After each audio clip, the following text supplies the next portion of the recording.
ರೇಣುಕಾಸ್ವಾಮಿಯ kidnap and murder ಕೇಸ್ನಲ್ಲಿ ಒಂದು ಕಡೆ ದರ್ಶನ್ ಜೈಲು ಪಾಲಾಗಿದ್ದಾರೆ. ಮಗದೊಂದು ಕಡೆ ಡಿಸಿಎಂ ಡಿಕೆ ಶಿವಕುಮಾರ್ ಅವರನ್ನ ಈ ಸಂದರ್ಭದಲ್ಲೇ ದರ್ಶನ್ ಪತ್ನಿ ವಿಜಯಲಕ್ಷ್ಮಿ ಭೇಟಿಯಾಗಿದ್ದಾರೆ. ಡಿಕೆಶಿ ಅವರ ನಿವಾಸ ಸದಾಶಿವನಗರದಲ್ಲಿರುವಂತಹ ನಿವಾಸಕ್ಕೆ ಹೋಗಿದ್ದಾರೆ.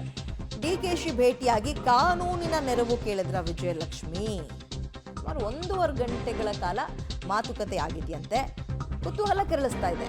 ಯಾವ ರೀತಿಯ ನೆರವನ್ನ ಕೇಳಿದ್ದಾರೆ ಡಿಕೆ ಶಿವಕುಮಾರ್ ಅವರ ಕೈಲಿ ಈ ಸಂದರ್ಭದಲ್ಲಿ, ಈ ಹಂತದಲ್ಲಿ ಯಾವ ರೀತಿಯ ಒಂದು ಭರವಸೆಯನ್ನು ಅವ್ರಿಗೆ ಕೊಡ್ಲಿಕ್ಕೆ ಸಾಧ್ಯ ಆಗಿರುತ್ತೆ? ಇದೆಲ್ಲವೂ ಕೂಡ ಪ್ರಶ್ನೆ, ಕುತೂಹಲ ಎರಡನ್ನೂ ಹೆಚ್ಚು ಮಾಡ್ತಾ ಇದೆ.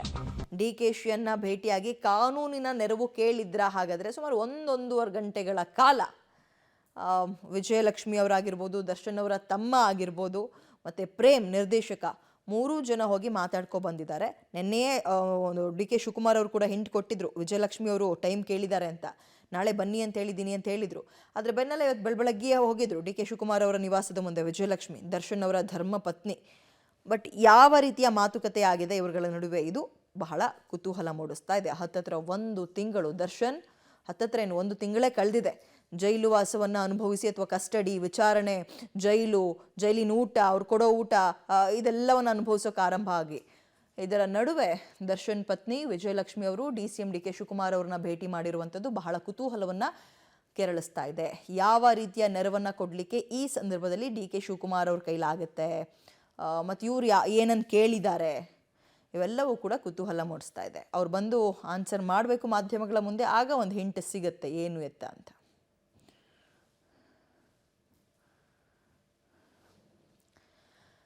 ಓಕೆ, ವಿಚಾರಣಾ ಹಂತದಲ್ಲಿದೆ. ಇಡೀ ರಾಜ್ಯ ಮಾತ್ರ ಅಲ್ಲ, ನಮ್ಮ ಸ್ಯಾಂಡಲ್ವುಡ್ ಮಾತ್ರ ಅಲ್ಲ, ಬಾಲಿವುಡ್, ಕಾಲಿವುಡ್, ಟಾಲಿವುಡ್ ಎಲ್ಲವೂ ಕೂಡ ಈ ಕಡೆ ತಿರುಗಿ ನೋಡಿದಂತಹ ಸುದ್ದಿಯಾಗಿತ್ತು ಇದು. ರೇಣುಕಾಸ್ವಾಮಿ ಅವರ ಕೊಲೆ ವಿಚಾರ, ದರ್ಶನ್ ಸಹೋದರ ದಿನಕರ್ ಹಾಗೆ ನಿರ್ದೇಶಕ ಪ್ರೇಮ್ ಕೂಡ ವಿಜಯಲಕ್ಷ್ಮಿ ಅವರಿಗೆ ಸಾಥ್ ಕೊಟ್ಟಿದ್ದಾರೆ. ದರ್ಶನ್ ವಿಚಾರಕ್ಕೂ ಡಿಕೆಶಿ ಭೇಟಿಗೂ ಸಂಬಂಧ ಇಲ್ಲ. ಡಿಕೆಶಿ ನಿವಾಸದ ಬಳಿ ನಿರ್ದೇಶಕ ಪ್ರೇಮ್ ಹೇಳಿಕೆ ಕೊಟ್ಟಿರೋದು. ಮತ್ತೆ ಯಾಕೆ ಭೇಟಿ ಈ ಸಂದರ್ಭದಲ್ಲಿ? ಡಿಕೆಶಿ ಭೇಟಿಯಾದ ದರ್ಶನ್ ಪತ್ನಿ ವಿಜಯಲಕ್ಷ್ಮಿ ಅವರಿಗೆ ಅವರ ಮೈದುನ ಅಂದರೆ ದರ್ಶನ್ ಅವರ ತಮ್ಮ ಜೊತೆಗೆ ನಿರ್ದೇಶಕ ಪ್ರೇಮ್ ಕೂಡ ಒಂದು ಸಾಥ್ ಕೊಟ್ಟರು. ಬಟ್ ಪ್ರೇಮ್ ಅವ್ರು ಹೇಳಿರೋ ಪ್ರಕಾರ ಇದು ದರ್ಶನ್ ವಿಚಾರಕ್ಕೆ ಸಂಬಂಧಪಟ್ಟಿದ್ದಲ್ಲ ಸುದ್ದಿ ಅಂತಿದ್ದಾರೆ. ನಿಜಾನ ಹಾಗಾದ್ರೆ? ಮತ್ತೆ ಇನ್ನೇನಕ್ಕೆ ಅದು ಈ ಹಂತದಲ್ಲಿ, ಈ ಸಂದರ್ಭದಲ್ಲಿ DCM ಅವ್ರನ್ನ ಭೇಟಿಯಾಗಿದ್ದಾರೆ ಅಂದರೆ ಯಾವ ಕಾರಣಕ್ಕಿರ್ಬೋದು? ಇದು ಬಹಳ ಕುತೂಹಲ ಮೂಡಿಸ್ತಾ ಇದೆ. ಅಥವಾ ವಿಚಾರವನ್ನ ಮರೆಮಾಚೋಕೆ ಏನಾದರೂ ಪ್ರಯತ್ನ ಪಟ್ರಾ? ಯಾವಾಗ ಸಾಹೇಬ್ರನ್ನ ಭೇಟಿ ಮಾಡಕ್ಕೆ ಯಾವಾಗ ಬರ್ತಿರ್ತೀನಿ ಆಲ್ವೇಸ್ ಅಲ್ಲ.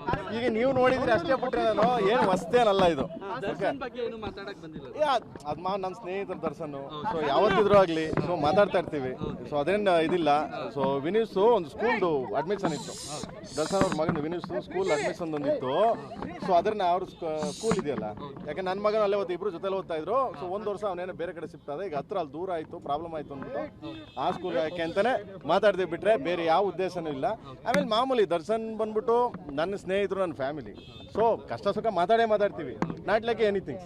ಅದಕ್ಕೆ ಅದು ಕಾನೂನಿದೆ, ನ್ಯಾಯಾಂಗ